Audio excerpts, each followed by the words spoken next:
بسم اللہ الرحمن الرحیم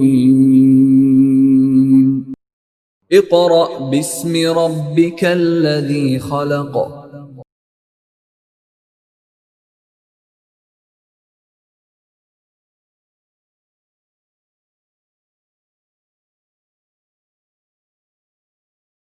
السلام علیکم ورحمۃ اللہ وبرکاتہ۔ اعوذ باللہ من الشیطان الرجیم، بسم اللہ الرحمن الرحیم۔ معزز سامعین، طلباء و طالبات، جیسا کہ باب دوم میں ہم نے ایمانیات اور عبادات کے بارے میں پڑھا اور اس کے چند پہلوؤں کے بارے میں پڑھا، آج کا ہمارا لیکچر باب سوم شروع ہو رہا ہے، یعنی سوم سے مراد ہوتا ہے تیسرا باب، چیپٹر نمبر 3 جسے ہم انگلش میں کہتے ہیں، تاکہ ہمیں یہ اندازہ ہو سکے کہ یہ کون سا چیپٹر ہے۔ اس چیپٹر میں ہم سیرت طیبہ کے بارے میں پڑھیں گے۔ سیرت طیبہ کس کی ہو سکتی ہے؟ کائنات کی ایک ہی ہستی جس کی سیرت پاک ہو سکتی ہے، جس کا کردار پاک ہو سکتا ہے، وہ ہستی حضرت محمد صلی اللہ علیہ وآلہ وسلم کی ہستی ہے۔ ہمارا ایمان ہے، ہمارا یقین ہے کہ کائنات میں اگر سب سے برگزیدہ اگر کوئی شخصیت ہے تو وہ حضرت محمد صلی اللہ علیہ وآلہ وسلم کی ہے۔ تو بیٹا سب سے پہلے تو ہم جانیں گے کہ سیرت کا مطلب کیا ہوتا ہے۔ سیرت کا مطلب ہوتا ہے کردار، سیرت کا مطلب ہوتا ہے عادات، سیرت کا مطلب ہوتا ہے خصلتیں، خصلت، سیرت۔ اب یہ کیا ہے؟ کسی شخص کے کردار، عادات، خصلتیں، اس کے کارنامے یا اس کی زندگی کے جو طور طریقے ہیں، اس کا بیہیویئر جو ہے، اسے کیا بولا جاتا ہے؟ سیرت۔ ہم اکثر بات کرتے ہوئے یہ بات کہتے ہیں کہ صورت نہیں، سیرت کو دیکھنا چاہیے۔ یہ نہیں دیکھنا چاہیے کون شخص کتنا خوبصورت ہے، بلکہ یہ دیکھنا چاہیے کہ اس کا کردار کتنا خوبصورت ہے، اس کی عادات کتنی اچھی ہیں، اس کی خصلتیں کتنی اچھی ہیں، وہ کس انداز سے لوگوں سے پیش آتا ہے۔ تو یہ کیا کہلاتی ہے؟ سیرت۔ طیبہ کا مطلب ہوتا ہے پاک، پاکیزہ بھی ہم کہتے ہیں، یعنی پاک عادات کی ہستی کون سی ہے، پاک خصلتیں رکھنے والی شخصیت کون سی ہے، پاک کردار کی مالک ہستی کون سی ہے؟ حضرت محمد صلی اللہ علیہ وآلہ وسلم۔ تو بیٹا یہ ہماری زندگی کا ایک ایسا پہلو ہے کہ جس پر ہمیں ایک مسلمان ہونے کی حیثیت سے ایسے یقین رکھنا چاہیے کہ جس میں کوئی شک و شبہ والی بات نہیں ہے، کیونکہ ہمارے پیارے نبی حضرت محمد صلی اللہ علیہ وآلہ وسلم اللہ تعالیٰ کے برگزیدہ بندے، نبی اور رسول ہیں۔ اب صرف آپ صلی اللہ علیہ وآلہ وسلم اللہ کے بندے نہیں، بلکہ کیا ہے؟ نبی بھی ہیں اور رسول بھی ہیں۔ آپ صلی اللہ علیہ وآلہ وسلم کی زندگی ایک کامل انسان کی زندگی ہے، ایسا انسان کہ جس کی زندگی میں کوئی بھی پہلو کمی بیشی والا نہ، ایک مکمل تکمیل والی زندگی جو ہے وہ کس کی ہے؟ حضور صلی اللہ علیہ وآلہ وسلم کی۔ اور ان کی زندگی ہمارے لیے کیا ہے؟ ایک بہترین نمونہ ہے، یعنی زندگی کے کسی بھی پہلو کے بارے میں اگر ہم رہنمائی حاصل کرنا چاہتے ہیں، اگر ہم اس کے بارے میں کسی اصول کو دیکھنا چاہتے ہیں، کسی پہلو کو پہچاننا چاہتے ہیں، تو ہم کس کو دیکھیں؟ حضور صلی اللہ علیہ وآلہ وسلم کی زندگی کو دیکھیں، ان کی سیرت کو دیکھیں، ان کے کردار کو دیکھیں، ان کی شخصیت پر غور کریں۔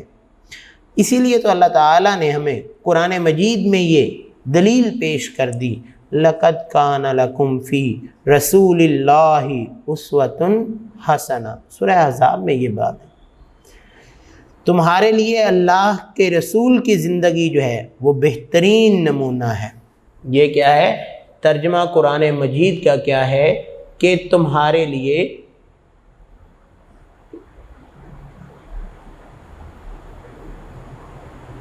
رسول صلی اللہ علیہ وآلہ وسلم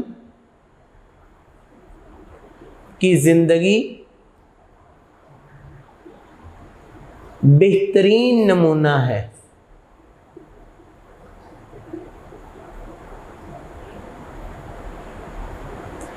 اب یہ کسی ایک کام کے لیے نہیں بلکہ ان کی زندگی کے تمام پہلوؤں کے لیے آپ صلی اللہ علیہ وآلہ وسلم ایک کامل ہستی ہیں۔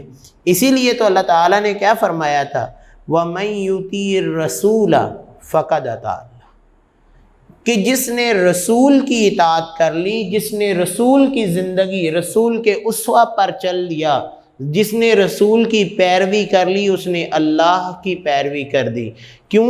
کیونکہ اللہ تعالیٰ نے قرآن مجید میں ہی فرمایا ہے کہ پیغمبر خود سے کچھ نہیں بولتے، کچھ نہیں کرتے جب تک اللہ کا حکم نہیں آتا، جب تک اللہ کی وحی نازل نہیں ہوتی۔ تو یہ کیا ہے؟ یہ آپ صلی اللہ علیہ وآلہ وسلم کی زندگی کی جو دلیلیں ہیں وہ اللہ نے قرآن مجید میں بیان کر دی۔ تو اسی طرح اگر ہمیں پتہ ہو کہ فلاں شخص نے اس اصول کے تحت اپنی زندگی کو کامیاب بنایا ہے تو ہم اس کے نقش قدم پر چلنا شروع کر دیتے ہیں، کیونکہ ہم بھی کامیاب ہونا چاہتے ہیں۔ تو یہی ہے کہ دنیا میں اگر تم زندگی میں کامیاب زندگی گزارنا چاہتے ہو تو جس سے تمہاری دنیا بھی آباد رہے گی اور آخرت بھی کامیابی سے ہمکنار ہو جائے گی، تو اپنے پیارے نبی حضرت محمد صلی اللہ علیہ وآلہ وسلم کے نقش قدم پر چلنے اور ان کے اسوہ حسنہ کو اپنانے کی کوشش کریں۔ اب تو ایک مسلمان ہونے کی حیثیت سے ہمارا تو یقین ہے کہ ہم یہ بات تسلیم کرتے ہیں کہ اللہ کے پیغمبر کائنات کی واحد وہ ہستی ہیں کہ جن میں کسی قسم کی کوئی غلطی نہیں، کوئی کمی نہیں۔ کیوں؟ کیونکہ اللہ تعالیٰ نے فرمایا ہے کہ پیغمبر جب بھی بولتا ہے میرے حکم سے بولتا ہے، اور جس نے اس پیغمبر کی پیروی کر لی اس نے اللہ کی پیروی کر لی۔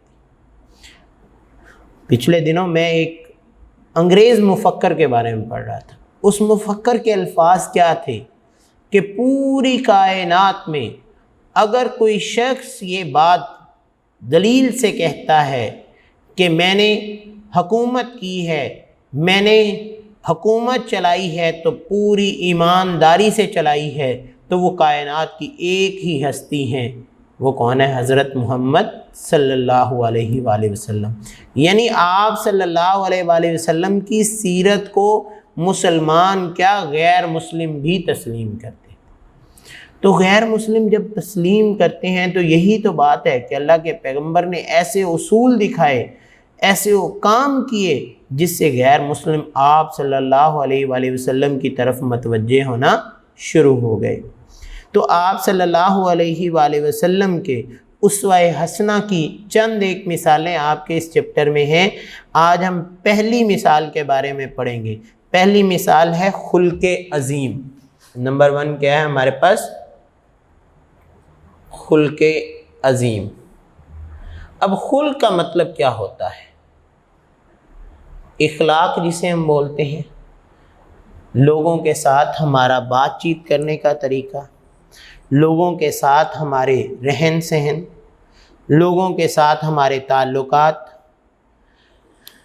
یہ خلق جو ہے اس کے بارے میں یہ کہا جاتا ہے کہ جو شخص کسی دوسرے کو کوئی بات پیار سے سمجھائے، محبت سے سمجھائے، اخلاق کے ساتھ سمجھائے تو اس کو سمجھ زیادہ ہے، کیونکہ یہی طریقہ اللہ نے اپنے پیغمبر کو سکھایا۔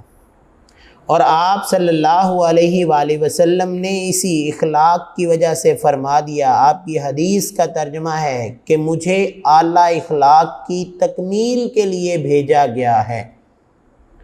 انما انا بعثت مکارم الاخلاق، مجھے اعلیٰ اخلاق کی تکمیل کے لیے بھیجا گیا ہے۔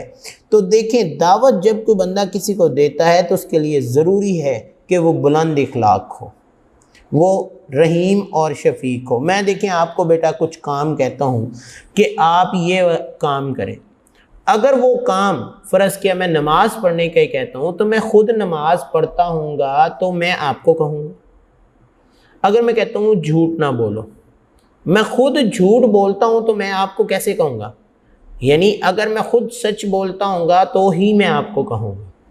میں کہتا ہوں دوسروں کو معاف کر دو، تو بھئی اگر میں خود معافی دیتا ہوں گا تو ہی میں آپ کو دعوت دے سکتا ہوں۔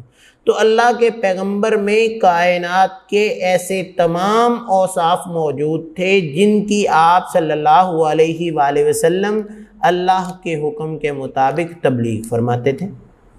اس لیے اللہ تعالیٰ نے حضرت محمد صلی اللہ علیہ وآلہ وسلم کو نہایت رحیم اور شفیق بنایا، اور اس بات کی گواہی بھی آپ صلی اللہ علیہ وآلہ وسلم کے بارے میں اللہ نے قرآن میں دے دی۔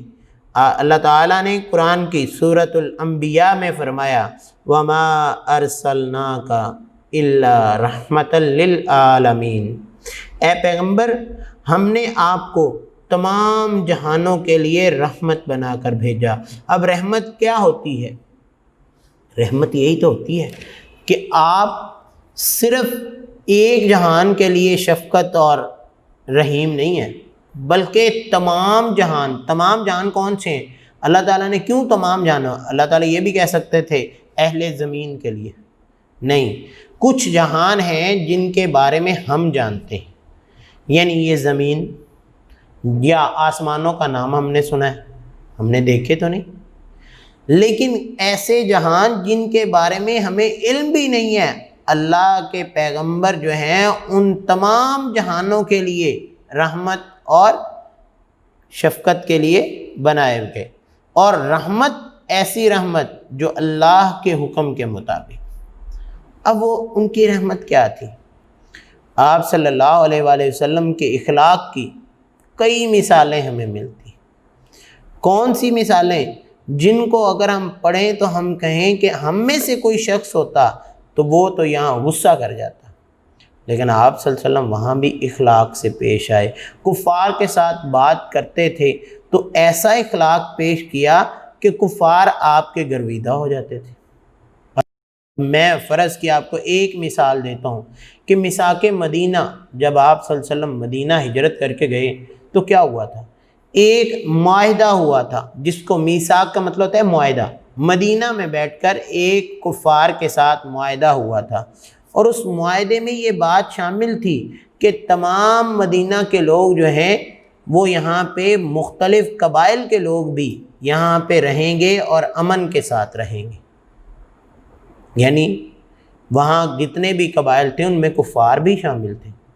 لیکن آپ نے یہ نہیں کیا کہ آپ انصار کے ساتھ مل کر وہاں پہ ہجرت کر کے آپ مدینہ پر حکومت چلاتے اور وہاں سے کفار کو دھکے دے کر نکال دیتے۔ بجائے اس کے کہ آپ نے ان کے لیے کیا کیا؟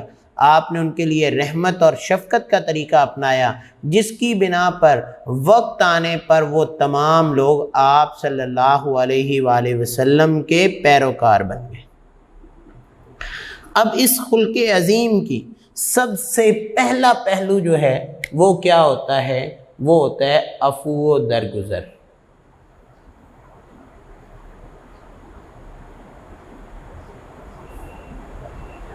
عفو کا مطلب کیا ہوتا ہے؟ معاف کرنا۔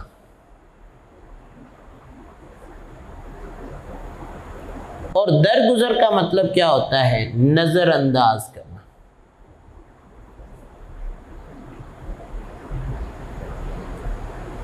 دیکھیں، جب کوئی شخص غلطی کرتا ہے اور اس کی غلطی پر یہ ثبوت مل جاتا ہے کہ واقعہ ہی اس نے غلطی کی ہے تو اسے معاف کیا جاتا ہے۔ کیا کیا جاتا ہے؟ معاف۔ لیکن ایک شخص جو کہ غلطی کر رہا ہے اور اس پر وہ مان نہیں رہا تو آپ پھر بھی اسے معاف کرتے تھے، اس سے درگزر کر دیتے تھے، نظر انداز، ٹھیک ہے یار جو تم نے کیا ہے بہتر ہے۔ تو یہ کیا ہے کہ یہ آپ صلی اللہ علیہ وآلہ وسلم کے عفو و درگزر جو ہے یہ اخلاق کا سب سے پہلا پہلو تھا کہ کفار اگر آپ کے ساتھ کوئی زیادتی بھی کر لیتے تو آپ انہیں معاف کر دیتے۔ جیسا کہ ہم بات کرتے ہیں جب آپ صلی اللہ علیہ وآلہ وسلم کو اللہ تعالیٰ نے نبوت سے نوازا تو آپ صلی اللہ علیہ وآلہ وسلم، آپ نے انگلش میں بھی یہ چیپٹر نمبر 1 میں پڑھا ہوا ہے کہ آپ طائف کی بستی میں اسلام کی تبلیغ کے لیے گئے، وہاں آپ نے کہا کہ اللہ ایک ہے، اسی کی عبادت کرو، یہ بتوں کی پوجا چھوڑ دو۔ تو وہاں کے لوگ جو تھے وہ اتنے ظالم تھے کہ انہوں نے اوباش لڑکوں کو آپ کے پیچھے لگا دیا اور انہوں نے آپ کو پتھر مارے، نعوذ باللہ آپ صلی اللہ علیہ وآلہ وسلم کو اتنا زخمی کر دیا کہ آپ کا خون مبارک جو ہے وہ بہتے ہوئے آپ کے نالین مبارک بھر گئے، یعنی جوتے جو تھے وہ تر ہو گئے اور آپ بے ہوش ہو گئے۔ پھر ہوش آیا تو پہاڑوں کا فرشتہ آیا، اس نے آ کر کہا اے اللہ کے پیغمبر آپ فرمائیے یہ لوگ 2 پہاڑوں کے درمیان ایک بستی میں رہتے ہیں، میں دونوں پہاڑوں کو آپس میں ملا کر اس بستی کو تباہ و برباد کر دوں۔ تو اللہ کے پیغمبر نے یہ نہیں فرمایا کہ انہوں نے مجھے تکلیف دی ہے انہیں تباہ کر دوں، بلکہ آپ نے کیا فرمایا؟ اے رحیم و کریم خدا انہیں سیدھی راہ دکھا، یہ مجھے نہیں پہچانتے کہ میں ان کا بہت بڑا خیر خواہ ہوں، یہ نہیں جانتے کہ میں اللہ کا پیغمبر ہوں، انہیں بتلا دیجئے۔ یہ جب آپ نے الفاظ کہے تو اس کا مطلب آپ نے ان لوگوں کو معاف کر دیا اور فرمایا کہ مجھے ان میں سے نہیں، ان کی نسلوں میں سے اسلام پر کاربند ہونے والے لوگ نظر آتے ہیں۔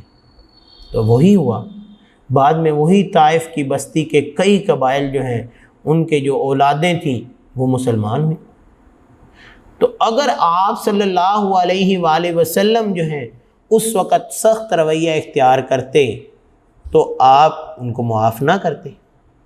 اسی طرح جب آپ صلی اللہ علیہ وآلہ وسلم نے ہجرت فرمائی تو ہجرت فرما کر مدینہ کی طرف جا رہے تھے تو مکہ کے لوگوں نے یہ کہا کہ اس شخص کو بہت بڑا انعام دیا جائے گا جو آپ صلی اللہ علیہ وآلہ وسلم اور آپ کے ساتھی حضرت ابو بکر صدیق رضی اللہ تعالی عنہ کو زندہ یا مردہ کسی بھی حالت میں پکڑا ہے۔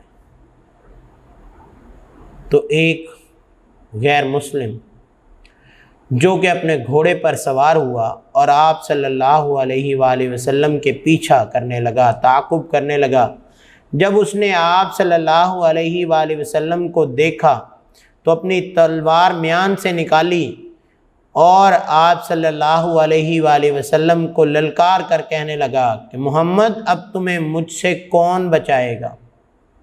تو آپ صلی اللہ علیہ وآلہ وسلم نے کیا کہا؟ حسبنا اللہ، میرے لیے میرا اللہ ہی کافی ہے۔ تو جیسے ہی آپ نے یہ الفاظ کہے تو اس کا گھوڑا زمین میں دھنسنا شروع ہو گیا اور منہ کے بل گر پڑا۔ تو اس نے معافی مانگی اور دوبارہ جب آپ چل پڑے تو وہ جب زمین سے اس کا گھوڑا نکلا اور چلنے لگا تو اس نے کہا کہ یہ تو کوئی شیطانی عمل تھا، لہذا اس نے دوبارہ آپ صلی اللہ علیہ وآلہ وسلم کو قتل کرنے کے لیے نعوذ باللہ آگے بڑھا تو دوبارہ اس کے ساتھ وہی اللہ تعالیٰ نے سلوک کیا اور اس کے ہاتھ سے اس کی تلوار گر گئی۔ جب تلوار گری تو آپ صلی اللہ علیہ وآلہ وسلم نے اس کی تلوار اٹھائی اور آپ صلی اللہ علیہ وسلم اسے قتل کر سکتے تھے لیکن آپ نے اسے معاف کر دیا، آپ نے اسے کہا جاؤ میں تمہیں معاف کرتا ہوں۔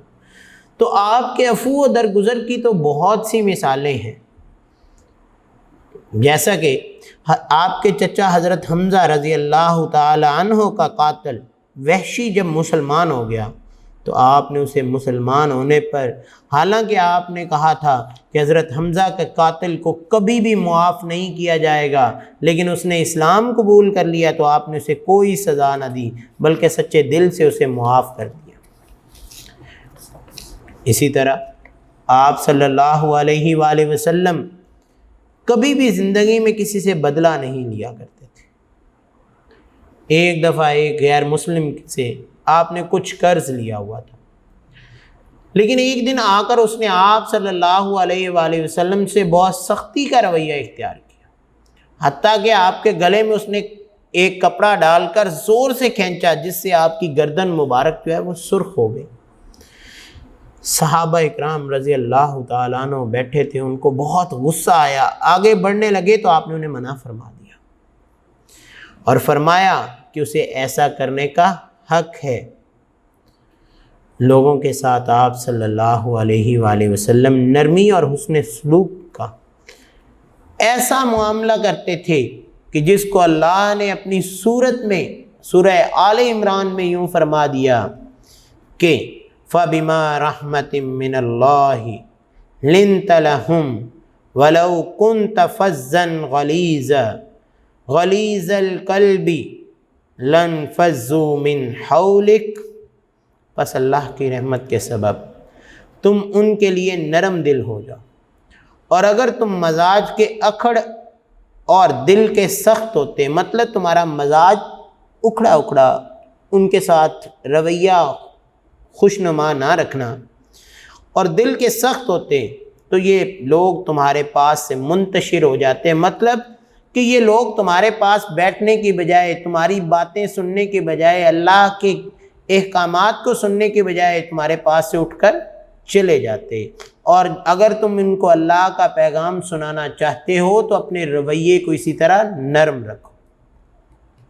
لیکن یہ تو بات تھی کہ جب آپ صلی اللہ علیہ وآلہ وسلم اسلام کو پھیلا رہے تھے، لیکن وہ بھی وقت آیا جب آپ صلی اللہ علیہ وآلہ وسلم کے صحابہ اکرام ایک فاتح کی حیثیت سے مکہ کو فتح کرنے کی حیثیت سے مکہ میں داخل ہوئے۔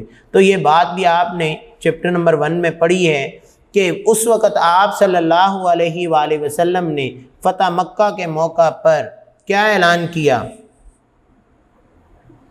حالانکہ مکہ کے لوگ پتہ ہے کیا سمجھ رہے تھے کہ آج مسلمانوں نے مکہ فتح کر لیا ہے اور وہ ہمیں کبھی نہیں چھوڑیں گے کیونکہ ہم نے ان پر بڑے ظلم ڈھائے۔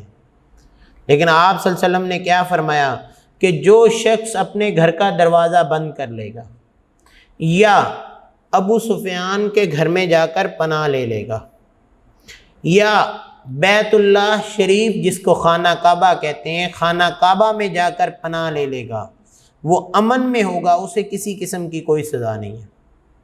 اور فتح کے بعد آپ صلی اللہ علیہ وآلہ وسلم نے اعلان کر دیا جاؤ تم سب لوگ آزاد ہو، یعنی آپ نے وہ تنگ دلی کا مظاہرہ نہیں کیا بلکہ عفو و درگزر کا مظاہرہ کرتے ہوئے ان تمام لوگوں کو معاف کر دیا۔ تو یہ کیا ہے؟ آپ صلی اللہ علیہ وآلہ وسلم کے خلق عظیم کا پہلا پہلو کہ آپ اعلیٰ اخلاق کی تکمیل کے مالک تھے، آپ اخلاق اور رویوں کے لحاظ سے لوگوں کے دل جیت لیتے تھے۔ اب اس کا دوسرا پہلو کیا ہے؟ کیونکہ آپ رحمت للعالمین ہیں نا، تو رحمت للعالمین صرف انسانوں کے لیے نہیں بلکہ جانوروں پر بھی آپ شفقت کرتے تھے۔ جانوروں پر کیسی شفقت ہوتی تھی؟ آپ صلی اللہ علیہ وآلہ وسلم کے بارے میں ایک واقعہ کہ ایک دفعہ آپ صلی اللہ علیہ وآلہ وسلم جو ہیں وہ صحابہ کے ساتھ جنگل کی طرف نکلے تو صحابہ میں نے راستے میں سے ایک صحابی نے ایک پرندے کے چند بچے بیٹھے ہوئے تھے، اس کو بڑے خوبصورت لگے، اس نے اٹھا لیے۔ اب چند قدم ابھی آگے چلے تھے تو کیا دیکھا کہ وہ پرندہ جو ہے ان کے سر پر چیختا چلاتا منڈلاتا ہوا آ رہا تھا۔ آپ صلی اللہ علیہ وآلہ وسلم نے فرمایا اس پرندے کو کس نے تکلیف دی ہے جو اتنا شور مچا رہا ہے؟ تو صحابہ نے بتایا کہ فلاں صحابی نے اس کے بچوں کو اٹھایا ہے۔ تو آپ نے غصے سے اسے کہا جاؤ اس کے بچوں کو رکھ کر اس پرندے کو اطمینان فراہم کرو۔ لہذا صحابی نے اس کے بچے لا کر ادھر رکھ دیے، جس کے بعد پرندے کو قرار آ گیا۔ تو وہ اس طرح آپ صلی اللہ علیہ وسلم نے پرندوں پر۔ اب ایک اور واقعہ کہ ایک دفعہ آپ صلی اللہ علیہ وآلہ وسلم نے ایک اونٹ کے مالک کو بلایا اور اسے ڈانٹتے ہوئے کہا کہ بھئی اپنے جانور کے ساتھ نرمی کرو، اس کو خوراک اس کی جسامت کے مطابق عطا کرو اور اس کی طاقت کے مطابق اس پر وزن ملا دو۔ یعنی آپ صلی اللہ علیہ وآلہ وسلم نہ صرف انسانوں کے لیے رحمت تھے بلکہ آپ صلی اللہ علیہ وآلہ وسلم جانوروں پر بھی شفقت کرتے تھے۔ اسی لیے تو آپ صلی اللہ علیہ وسلم نے فرمایا کہ تم زمین والوں پر رحم کرو، آسمان والا تم پر رحم فرمائے گا۔ تو یہ کیا ہے؟ آپ صلی اللہ علیہ وآلہ وسلم کی جانوروں پر شفقت کے بارے میں۔ اور یہ آپ کی اس ایکسرسائز کا مشق کا جو ہے وہ تیسرا سوال بنتا ہے کہ آپ جانوروں پر کیسے شفقت فرماتے تھے۔ آپ کو 2 واقعات میں نے بیان کر دیے۔ اس کے بعد کیا ہے؟ آپ صلی اللہ علیہ وسلم کا بچوں سے کیسا پیار تھا۔ اس کا تیسرا پہلو خلق عظیم کا کہ بچوں سے پیار۔ بچوں سے پیار کے تو واقعات جو ہیں وہ کئی ہیں، لیکن آپ کی بک کے مطابق ہم 1-2 واقعات کو پڑھیں گے۔ پہلا واقعہ یہ کہ ایک دفعہ حضور اکرم صلی اللہ علیہ وآلہ وسلم مسجد نبوی میں بیٹھے تھے کہ ایک بدو اقرا بن حابس جو ہے وہ آپ صلی اللہ علیہ وآلہ وسلم کے پاس بیٹھا تھا۔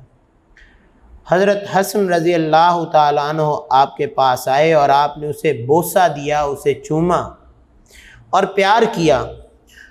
تو وہ بدو کہنے لگا اے اللہ کے رسول، میرے 10 بچے ہیں اور میں نے ان میں سے کبھی کسی کو پیار نہیں کیا۔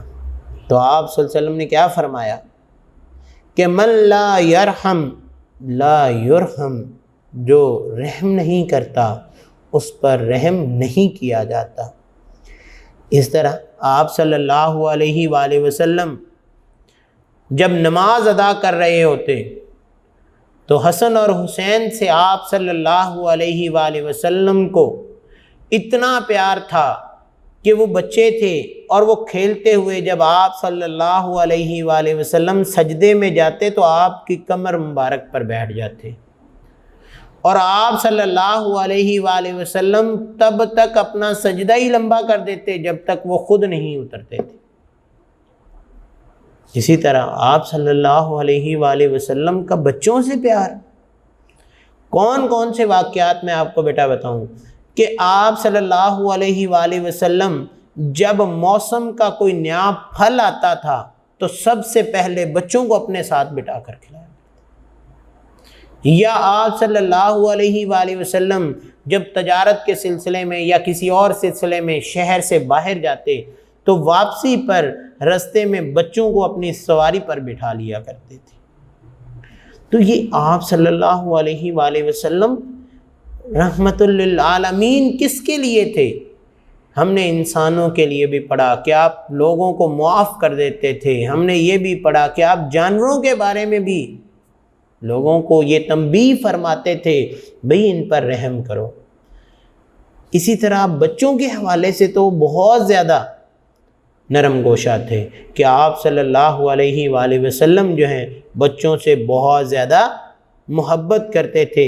اسی لیے تو آپ نے فرمایا کہ جو ہمارے چھوٹوں پر رحم نہیں کرتا وہ ہم میں سے نہیں، کیونکہ بڑوں کا اگر ادب ضروری ہے تو چھوٹوں پر رحم بھی ضروری ہے۔ تو یہ کیا ہے کہ آپ صلی اللہ علیہ وآلہ وسلم کے خلق عظیم کی کئی مثالیں جو آپ کے سامنے بیٹا پیش کی۔ آپ کی ایکسرسائز میں مشق میں جو ہے سورہ احزاب کی 21ویں آیت انہوں نے بیان کی ہے کہ پہلا سوال تو آپ نے لکھ دینا ہے لَقَدْ كَانَ لَكُمْ فِي رَسُولِ اللَّهِ أُسْوَةٌ حَسَنَةٌ، تمہارے لیے رسول اللہ کی زندگی بہترین نمونہ ہے، آپ کی زندگی اسوہ حسنہ ہے۔ دوسرا، رسول اللہ صلی اللہ علیہ وآلہ وسلم کے عفو و درگزر کا کوئی واقعہ بیان کریں، تو آپ کو میں نے 5 سے 6 واقعات بیان کیے ہیں، آپ کوئی بھی ایک لکھ سکتے ہیں کہ آپ صلی اللہ علیہ وآلہ وسلم نے فتح مکہ کے لوگوں کو معاف کر دیا، آپ صلی اللہ علیہ وآلہ وسلم نے حضرت حمزہ کے قاتل کو معاف کر دیا، آپ صلی اللہ علیہ وآلہ وسلم نے طائف کی بستی والوں کو معاف کر دیا، آپ صلی اللہ علیہ وآلہ وسلم نے اپنے قاتل کو معاف کر دیا۔ اسی طرح آپ کی جانوروں پر شفقت کے حوالے سے میں نے آپ کو 2 سے 3 واقعات بیان کیے کہ آپ نے ایک اونٹ والے کو بلا کر اس سے محبت اور شفقت کرنے اور اس پر اس کی طاقت کے مطابق بار لادنے کا حکم دیا، اور دوسرا واقعہ میں نے آپ کو بیان کیا کہ ایک دفعہ آپ صلی اللہ علیہ وآلہ وسلم جب نکلے تو آپ کے ساتھ صحابہ تھے، انہوں نے پرندے کے بچوں کو وہاں سے اٹھایا تو آپ نے سختی سے کہا کہ جاؤ پرندے کے بچوں کو رکھ کر اسے قرار فراہم کرو۔ اس طرح چوتھا سوال ہے من لا یرحم لا یرحم، تو بچوں سے پیار میں یہ جو ہیڈنگ ہے اس میں یہ ترجمہ لکھا ہے جو شخص رحم نہیں کرتا اس پر رحم نہیں کیا جاتا۔ اسی طرح خالی جگہ میں بیٹا آپ لوگ اپنی بک کھولیں، پیج نمبر 17 پر لکھا ہوا ہے تم زمین والوں پر رحم کرو، آسمان والا تم پر رحم کرے گا۔ کیا؟ تم زمین والوں پر رحم کرو، تو خالی جگہ میں کیا لکھیں گے؟ آسمان والا تم پر رحم کرے گا۔ فتح مکہ کے موقع پر آپ صلی اللہ علیہ وآلہ وسلم نے فرمایا جاؤ تم سب آزاد ہو۔ کیا؟ جاؤ تم سب آزاد ہو۔ جیم میں رسول صلی اللہ علیہ وآلہ وسلم نے اپنے چچا حضرت حمزہ کے قاتل کس کو؟ وحشی کو بھی معاف فرما دیا۔ اب قاتل کا نام آپ نے لکھنا ہے وحشی۔ جو شخص ہمارے ڈیش پر رحم نہیں کرتا وہ ہم میں سے نہیں، جو ہمارے چھوٹوں پر رحم نہیں کرتا۔ آپ صلی اللہ علیہ وسلم کی حدیث ہے کہ جو چھوٹوں پر رحم نہیں کرتا وہ ہم میں سے نہیں، اور جو شخص ڈیش نہیں کرتا اس پر رحم نہیں کیا جاتا، جو شخص رحم نہیں کرتا اس پر رحم نہیں کیا جاتا۔ تو بیٹا یہ تھا ہمارا آج کا ٹاپک کہ حضور صلی اللہ علیہ وآلہ وسلم کی سیرت طیبہ کا پہلا پہلو کون سا؟ خلق عظیم کا۔ آج ہم نے ایک ہی دن میں اس کو پڑھا ہے، بیٹا آپ نے غور سے سننا ہے، اور ایکسرسائز میں آپ کو 4 سوالات دیے گئے، آپ نے ان کے مطابق اس کو یاد کرنا ہے۔ امید ہے کہ کسی قسم کی مشکل نہیں ہوگی، اگر ہوئی تو آپ مجھ سے پوچھ سکتے ہیں۔ اعوذ باللہ من الشیطان الرجیم، بسم اللہ الرحمن الرحیم۔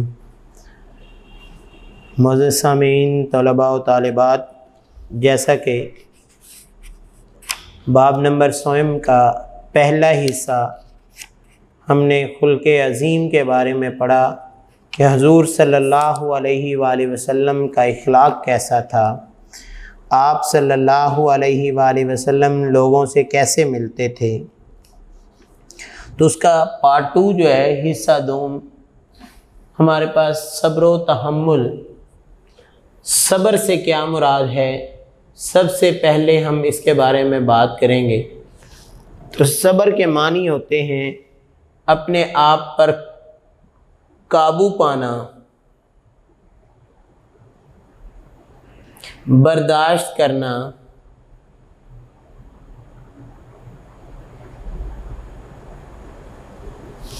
یا کسی بھی تکلیف کے آنے پر اپنے آپ کو ثابت قدم رکھنا صبر کہلاتا ہے۔ قرآن پاک سے صبر کے جو معنی ہمیں معلوم ہوتے ہیں وہ یہ ہیں کہ کوئی بھی حال ہے، ہر حال میں اپنے آپ کو قابو رکھنا، اگر کوئی مشکل آ گئی ہے تو دلیری سے اس کا سامنا کرنا، اور اسلام اور ملک کو درپیش خطرات جو ہیں ان کا مردانہ وار مقابلہ کرنا۔ اس کے معنی یہ بھی ہیں کہ ایمان اور نیکی اور اللہ کے راستے میں جو اعمال ہیں ان پر قائم رہنا، اور ان کو پھیلانے میں اللہ تعالیٰ کی رضا کی کوشش کرنا۔ لہذا صبر کے بارے میں ارشاد ربانی ہے، اللہ تعالیٰ نے کیا فرمایا ہے کہ وَلَنَبْلُوَنَّكُمْ بِشَيْءٍ مِّنَ الْخَوْفِ وَالْجُوعِ وَنَقْصٍ مِّنَ الْأَمْوَالِ وَالْأَنفُسِ وَالثَّمَرَاتِ وَبَشِّرِ الصَّابِرِينَ الَّذِينَ إِذَا أَصَابَتْهُم مُّصِيبَةٌ قَالُوا إِنَّا لِلَّهِ وَإِنَّا إِلَيْهِ رَاجِعُونَ وَلَنَبْلُوَنَّكُمْ بِشَيْءٍ مِّنَ الْخَوْفِ، ہم تمہیں ضرور آزمائیں گے، کس سے؟ تھوڑے سے خوف سے، وَالْجُوعِ اور بھوک سے، وَنَقْصٍ مِّنَ الْأَمْوَالِ وَنَقْصٍ اور نقصان دے کر، مِّنَ الْأَمْوَالِ مالوں میں، وَالْأَنفُسِ اور تمہاری جان پر بھی، وَالثَّمَرَاتِ اور تمہاری کھیتیاں پھلوں میں نقصان پہنچا کر، وَبَشِّرِ الصَّابِرِينَ اور اللہ تعالیٰ نے صبر کرنے والوں کو خوشخبری دے دی۔ اور ساتھ ہی اللہ تعالیٰ نے کیا فرمایا؟ الذین، وہ لوگ، اذا اصابتہم مصیبہ، جب ان پر کوئی مصیبت آپ پہنچتی ہے، قالو کہتے ہیں، انا للہ و انا الیہ راجعون، اور ہم اللہ ہی کے ہیں اور اسی کی طرف لوٹ کر جانا ہے۔ اب اس آیت مبارکہ سے یہ بات ثابت ہوتی ہے کہ تمام آزمائشوں اور مشکلات میں اپنے آپ کو اللہ کے سپرد کر دینا اور اس سے گلے شکوے نہ کرنا صبر کہلاتا ہے۔ یعنی ایک وقت میں ایک انسان جو ہے کسی مشکل میں ہے، بجائے اس کے کہ وہ اللہ تعالیٰ سے گلہ کرے، یا اللہ مجھے تو ساری زندگی تو نے ایسے ہی رکھا ہے، فلاں شخص کو تو نے بہت عطا کیا ہے، اس سے بہتر یہ ہے کہ وہ خاموشی سے اپنی زندگی گزارے، جس کے بارے میں حضور اکرم صلی اللہ علیہ وآلہ وسلم کا ایک فرمان، جو کہ میں یہاں پہ آپ لوگوں کو بتانا چاہ رہا ہوں کہ اللہ کے پیغمبر نے فرمایا، جو شخص اپنی پوری زندگی میں آنے والی تمام مصیبتوں پر صرف صبر کرتا ہے اور اللہ سے شکوہ نہیں کرتا، قیامت کے دن اس صبر کے بدلے اللہ تعالیٰ اس کو جنت میں داخل کرتا ہے۔ تو یہ کہ اللہ کے پیغمبر کی حدیث کا مفہوم ہے کہ جو صبر کرتا ہے اللہ تعالیٰ اس کے بارے میں کیا گمان رکھتے ہیں کہ جس نے صبر کیا ہے اس کو خوشخبری سنا دو، اس نے صبر کیا ہے اس کو یہ چیز عطا کر دو کہ وہ جنت میں چلا جائے۔ اسی طرح اللہ تعالیٰ نے سورہ نحل میں ان لوگوں کے بارے میں فرمایا، الذین صبروا، وہ لوگ جو صبر کرتے ہیں، وعلی ربہم یتوکلون، اور اپنے رب پر بھروسہ رکھتے ہیں۔ جو لوگ صبر کرنے والے ہیں وہی اللہ پر توکل کرتے ہیں، اللہ پر بھروسہ رکھتے ہیں۔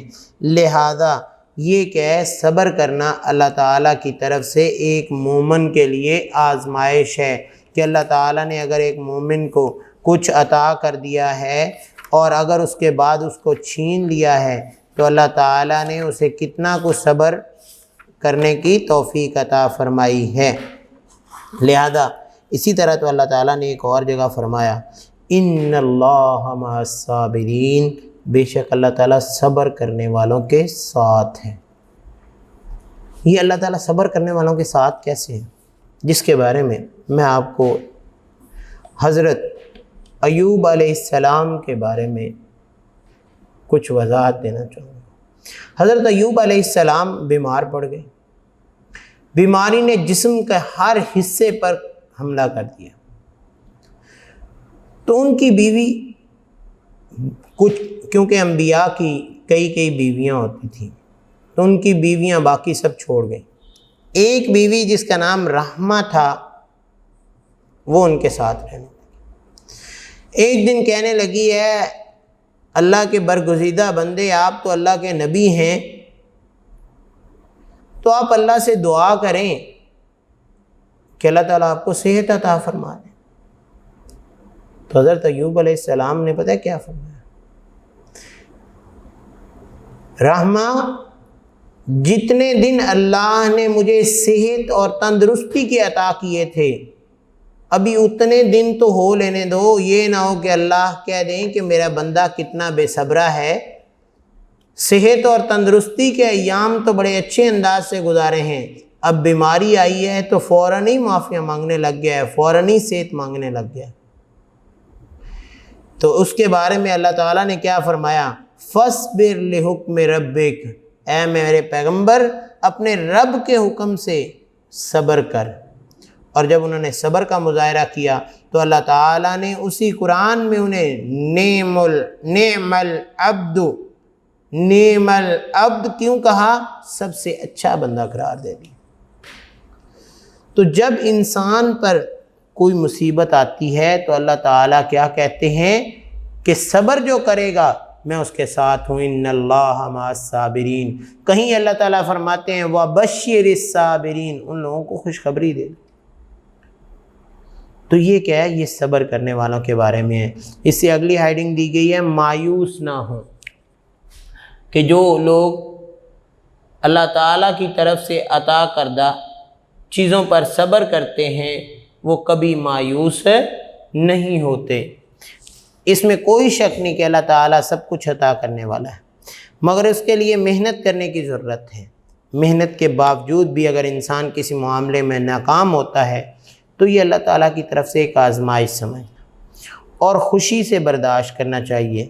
بندہ نا امید نہ ہو بلکہ اپنی محنت جاری رکھے، اس وقتی ناکامی کو اپنے مستقبل کے لیے کامیابی کا ذریعہ سمجھے۔ یہی تو کہا جاتا ہے ہر مشکل کے بعد آسانی ہے۔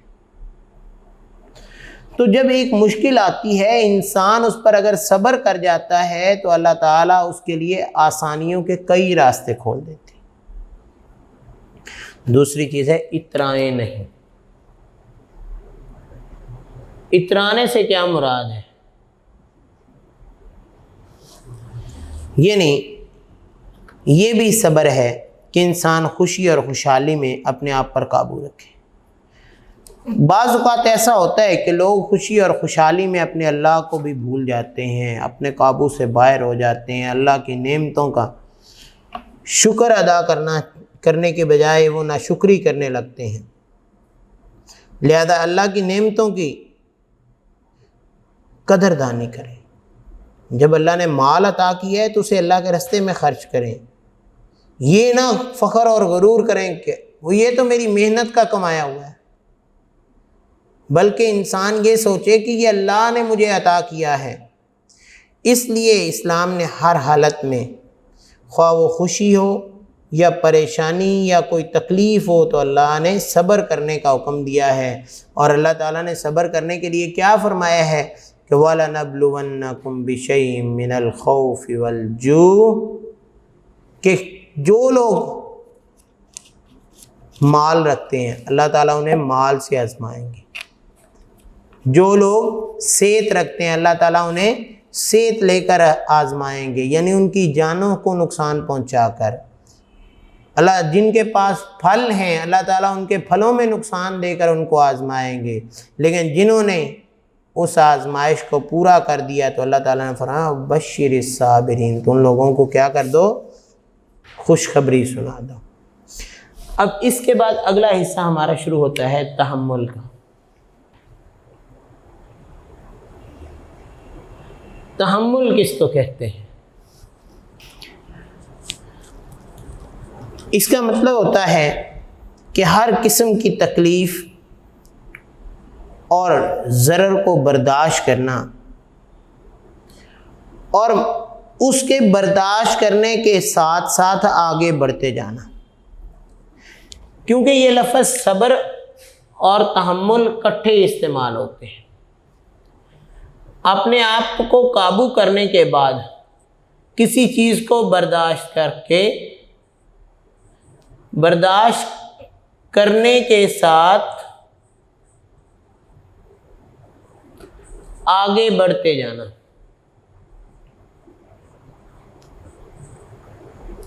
یعنی اگر ایک شخص ہے اس پر کوئی آزمائش آئی ہے، اس آزمائش کی صورت میں وہ یہ نہ کرے کہ جناب وہ اپنا ہر کام چھوڑ کر گھر میں بیٹھ جائے، جی باہر تو مجھے کچھ مزدوری ملتی نہیں ہے، میں گھر سے باہر کیوں نکلوں، میں محنت کرتا ہوں، محنت کا بدلہ تو مجھے ملتا نہیں ہے. یہ کیا ہے؟ تحمل کو چھوڑ دینا. یا اگر کوئی گستاخی کسی نے کر دی ہے تو بجائے صبر کرنے کے، اپنے آپ کو اس برداشت پر قابو رکھنے کے، ایک وقت میں صبر کرے، اگلے لمحے میں اس پر اسی طرح کا جواب دے دے.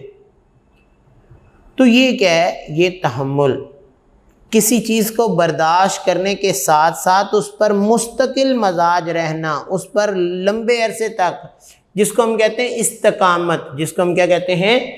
استقامت پر عمل کرنا. اور اللہ کے پیغمبر نے بھی استقامت پر بڑا اچھا عمل کیا ہے. لو جی آگے ہمیں وہی ہیڈنگ دے دی، رسول اللہ صلی اللہ علیہ وآلہ وسلم کی استقامت.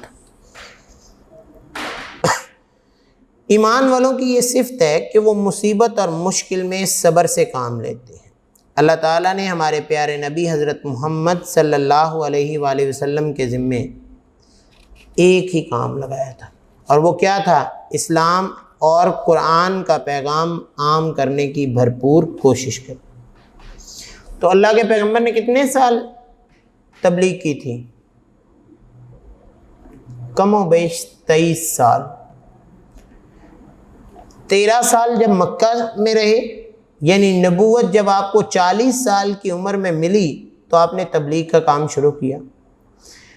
53 یعنی 53 سال کی عمر میں آپ صلی اللہ علیہ وآلہ وسلم ہجرت کر کے مدینہ گئے، اور 10 سال تک آپ مدینہ میں تبلیغ فرماتے رہے، اور 63 سال کی عمر میں آپ نے رحلت فرمائی. لہذا اس کام کی تکمیل میں رسول اللہ صلی اللہ علیہ وآلہ وسلم کو ہر قسم کی تکلیف سے دوچار ہونا پڑا. سب سے بڑی تکلیف، پہلی تکلیف، کسی کو کہا جائے اپنے ماں باپ، آباء و اجداد کی جگہ چھوڑ دے، یہ سب سے بڑی تکلیف ہوتی ہے. تو اللہ کے پیغمبر نے دین کے لیے مکہ کو چھوڑا جہاں آپ پیدا ہوئے تھے، اور مدینہ میں جا بسے. اس کے بعد آپ صلی اللہ علیہ وآلہ وسلم نے جب تبلیغ کا کام شروع کیا تو آپ نے کیا کیا؟ آپ پہلے دن جب طائف کی بستی میں گئے تو وہاں کے لوگوں نے آپ کو پتھر مارے، تو اللہ تعالیٰ کی طرف سے فرشتہ آیا، اس نے کہا یہ طائف کی بستی پہاڑوں کے درمیان ہے، میں ملا کر ان کو ملیا میٹ. تو آپ نے کیا فرمایا؟ اے رحیم و کریم خدا، یہ نہیں جانتے، یہ مجھے نہیں پہچانتے کہ میں کون ہوں، میں ان کا سب سے بڑا خیر خواہ ہوں، اور اگر میں ان کا خیر خواہ ہوں تو ان کو بتلا دیجیے کہ میں اللہ کا پیغمبر ہوں. اب یہ صبر کے ساتھ، بجائے اس کے کہ آپ اس وقت بے صبری کا مظاہرہ کرتے اور فرشتے کو کہتے انہوں نے مجھے پتھر مارے ہیں، ان کو مٹا دو، تو پھر کیا ہوتا؟ وہ لوگ تو مٹ جاتے ہیں، ان کی اگلی نسلیں ہی نہ آتی. جبکہ آپ نے فرمایا مجھے ان کی اگلی نسلوں سے مسلمان لوگ نظر آتے ہیں. تو پھر ان کی جب اولادیں پیدا ہوئیں تو انہوں نے بہت سے لوگوں نے اسلام قبول کیا. اسی طرح شیب ابی طالب کے مقاطعہ، یعنی جہاں پہ آپ کو کیا کر دیا تھا؟ ایک وادی میں بند کر دیا تھا. 3 سال تک رسول اللہ صلی اللہ علیہ وآلہ وسلم، آپ کے خاندان اور آپ کے پیروکار جو تھوڑے سے صحابہ تھے، ان کو مختلف تکالیف برداشت کرنا پڑیں. کون کون سی آپ کو بتا دیں تو آپ لوگوں کے رونگٹے کھڑے ہو جائیں گے کہ وہاں پہ انہوں نے ان کا پانی بند کر دیا، ان کی خوراک بند کر دی، ان کی طرف جانے والے تمام جو خوراک کے عوامل تھے وہ سارے کے سارے بند کر دیا. اور وہ لوگ کس پر زندہ رہے؟ درختوں کے پتے کھا کر، جڑوں کو کھا کر. تو اس صورت میں آپ نے پھر بھی صبر سے کام لیا.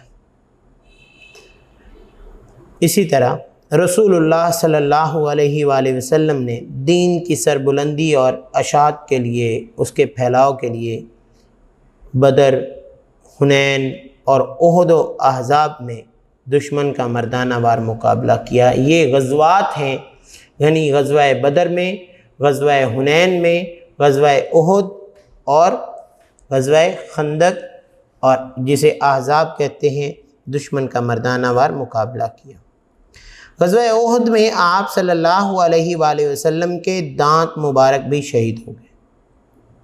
غزوہ احزاب کے موقع پر آپ صلی اللہ علیہ وآلہ وسلم کو بھوک کی وجہ سے پیٹ پر پتھر باندھنے پڑے۔ تو وہ کون سا موقع تھا؟ اس غزوے کے دوران ایک صحابی آئے اور خندق کھودتے ہوئے انہوں نے اللہ کے رسول سے کہا، اللہ کے رسول، بھوک نے اتنا تنگ کر دیا ہے کہ میں نے اپنے پیٹ پر ایک پتھر باندھ رکھا ہے۔ تو آپ صلی اللہ علیہ وآلہ وسلم نے اپنا کرتا مبارک اٹھایا تو آپ صلی اللہ علیہ وسلم کے پیٹ پہ 2 پتھر باندھے ہوئے تھے۔ غزوہ احزاب کے موقع پر یہ پتھر باندھنے والا موقع کتنا مشکل تھا کہ بھوک نے تنگ کر مارا تھا، مگر اس کے باوجود آپ صلی اللہ علیہ وآلہ وسلم تکالیف اور مشکلات کو صبر سے برداشت کرتے۔ لہذا ہمیں مسلمان ہونے کی حیثیت سے اگر کوئی ہمیں تنگ کر دیتا ہے، کوئی دوست ساتھ ہی کہہ دینا ساتھ ہو جاؤ، آپ لوگ تنگ ہو جاتے، او بھائی میں کیوں، ذرا بھی صبر اور تحمل کا مظاہرہ نہیں کیا۔ کسی نے کوئی تکلیف دے دی ہے، فوراً بدلہ لینے چل گئے۔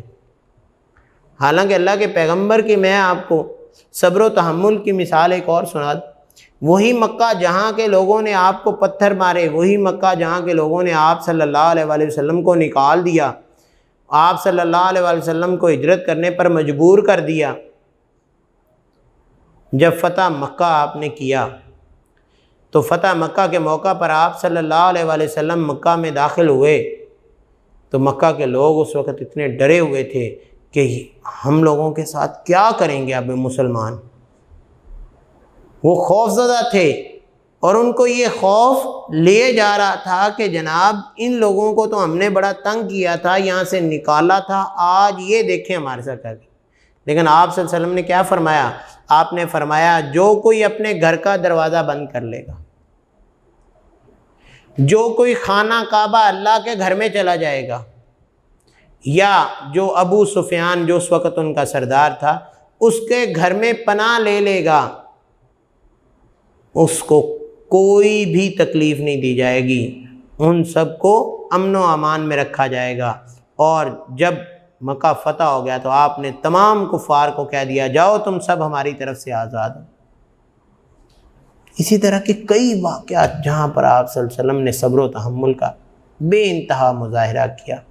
تو ہمیں بھی ایک مسلمان ہونے کی حیثیت سے اپنے پیغمبر کی ان تمام باتوں پر عمل کرتے ہوئے، ان کے نقش قدم پر چلتے ہوئے ہر معاملے میں صبر و تحمل سے کام لینا چاہیے، تاکہ ہم بھی ایک صابر انسان والی زندگی گزاریں، جیسا کہ اللہ نے اپنے پیغمبروں کے بارے میں فرمایا، فاصبر لحکم ربک، اپنے رب کے حکم سے صبر کر۔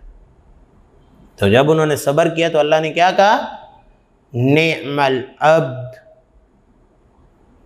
نیک بندہ، اچھا بندہ۔ تو ہمیں ایک اچھا بندہ بننے کے لیے صبر و تحمل کا مظاہرہ کرنا چاہیے۔ مختصر سوالات ہیں، کوئی تکلیف پہنچے تو ایک صابر انسان کو کیا کرنا چاہیے؟ صبر و تحمل کا مظاہرہ کرنا چاہیے۔ تحمل کے معنی کیا ہے؟ کسی چیز کو برداشت کرنے کے ساتھ ساتھ آگے بڑھنا۔ میں نے آپ لوگوں کو یہ سامنے بھی لکھا ہے، آپ اس کو لکھ سکتے ہیں۔ ایمان والوں کو مصیبت اور مشکل کے وقت میں کیا طرز عمل اختیار کرنا چاہیے؟ تو ہم نے اللہ کے پیغمبر کے حکم کے مطابق اللہ کے فرمان کو پڑھا کہ جب ایمان والے آزما جاتے ہیں تو وہ کیا کرتے ہیں؟ وہ صبر سے کام لیتے ہیں، اور جب صبر و تحمل سے کام لیتے ہیں تو اللہ تعالیٰ ان کی آزمائشوں اور مشکلات کو دور کر دیتے ہیں۔ اللہ تعالیٰ نے اپنے رسول کے ذمے کیا اہم کام لگایا تھا؟ اللہ تعالیٰ نے اپنے رسول کے ذمے اپنے اسلام اور قرآن کے پیغام کو عام کرنے کا حکم دیا تھا، ذمہ داری دی تھی۔ رسول اللہ صلی اللہ علیہ وسلم نے اسلام اور قرآن کے دعوت کا کام کرنے کتنے عرصے میں مکمل کیا؟ میں نے ابھی آپ کو بتایا 23 سال، 13 سال مکہ میں اور 10 سال مدینہ میں۔ رسول اللہ صلی اللہ علیہ وآلہ وسلم کے دانت مبارک کس جنگ میں، کس غزوے میں شہید ہوئے تھے؟ غزوہ احد میں آپ صلی اللہ علیہ وآلہ وسلم کے دانت مبارک شہید ہوئے تھے۔ خالی جگہ پر کریں۔ صبر کے ڈیش ہیں، صبر کے معنی ہیں اپنے آپ کو قابو میں رکھنا۔